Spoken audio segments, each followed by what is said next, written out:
آزاد هستیم.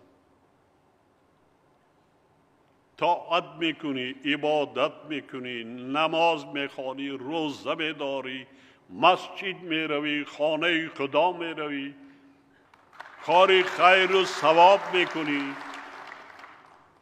خداوند بنده را هست کرده است، عقل داده است، چشم داده است، آب و خاک و زمین داده است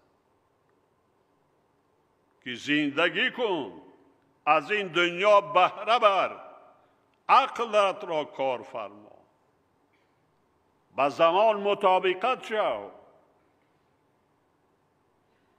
پایبند خرافات نشو، علم آموز، کسب آموز، هنر آموز، زندگیت را پیش بر.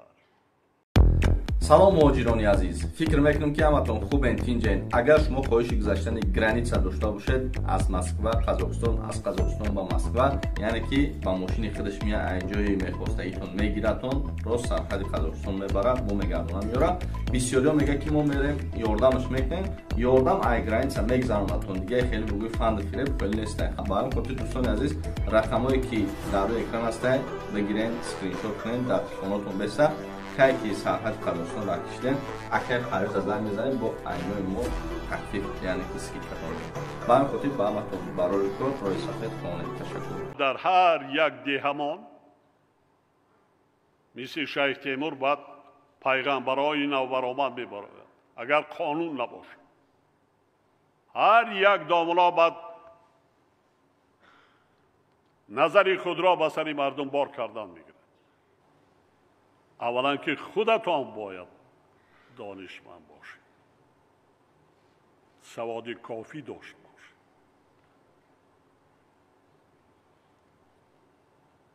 چرا ما بیگانه پرستی میکنیم؟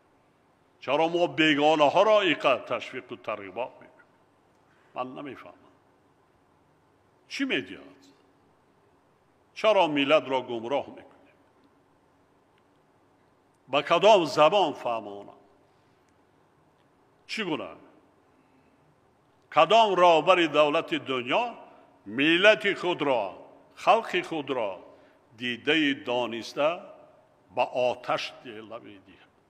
تاریخ انسانیت چنین سالهای حساس، خطرناک برای انسانیت را از سر گذرانیده ایستاده است.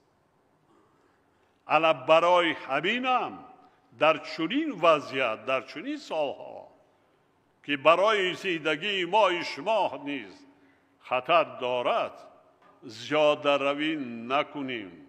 من شاهدی زنده، یکی از شاهدان زنده در اما تالار پره می بودن.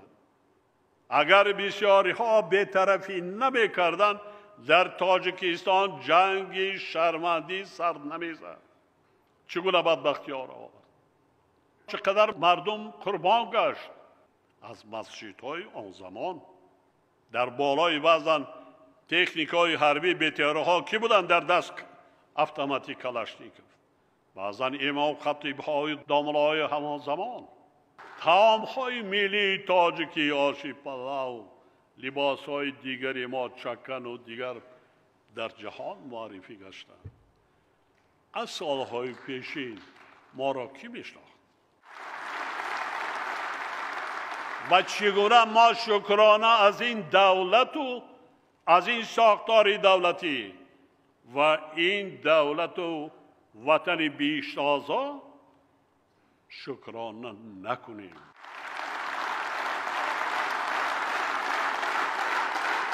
از آن جمله جنرال قیام الدین آن را گروه های دولت اسلامی میدانند، آموختند که ایمانش را عوض کرده است، مذهب دیگر را قبول کرده است. و قتل رسول وحشیانه شیخ تیمور را نیست. ما آینده در قانون تغییرات می‌داریم. هر یک تروریست نورسه که در نزد داملا کسی نباشد، تعلیم گرفته است، دست به کشتار، دست به ترور میزند، پیش از همه خود همون داملا باید در نزد قانون جا. پیغمبر اسلام به نزد فالبین و جادوگر رفتن را قطعیاً منع کرده فرموده است. ای مردم تاجیک، هر کس به نزد فالبین رود تا 40 روز نمازش قبول نمی شود و اگر به گفته فالبین باور کند از ایمان خارج می شود. من شاهد هستم در یک عائله در یک روز 3 کیلو آوردن. 40 در هفته از عائله دار شده نمیتواند سینی فرزندش. دکتران به 30 رفتن شوهر کرده نمیتواند. وظیفه پدر و مادر چی است؟ خواستگاری را کی میکند؟ در بعضی کشورها میدانم، شما میدانید خادمان دین دور نمیره، صد نمیرود.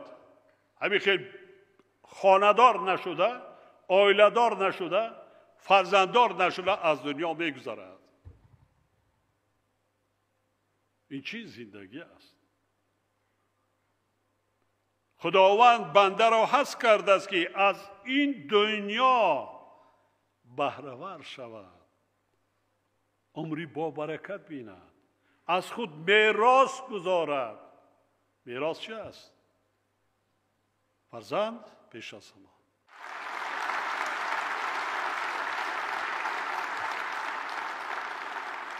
یک چیز را من به شما مراجعت کردم، میگم من کلی مردم تاجیکستان، دوستانی عزیز، وقتی که ما شما فرزند به دنیا حس میکنیم، این یکی از هدفهای بگه مقدسی پدر و مادر. دیگر وظیفه مقدسی پدر و مادر تربیت کردن این فرزند است. یعنی چی؟ ما با سواد کنیم، آداب و اخلاق حمیده تربیت کنیم، کسب و هنر گیرند، علم آموزند، زمانه را نگاه کنیم. انا مذهبی ما مذهبی حنفی، انا همین را تلقین میکند.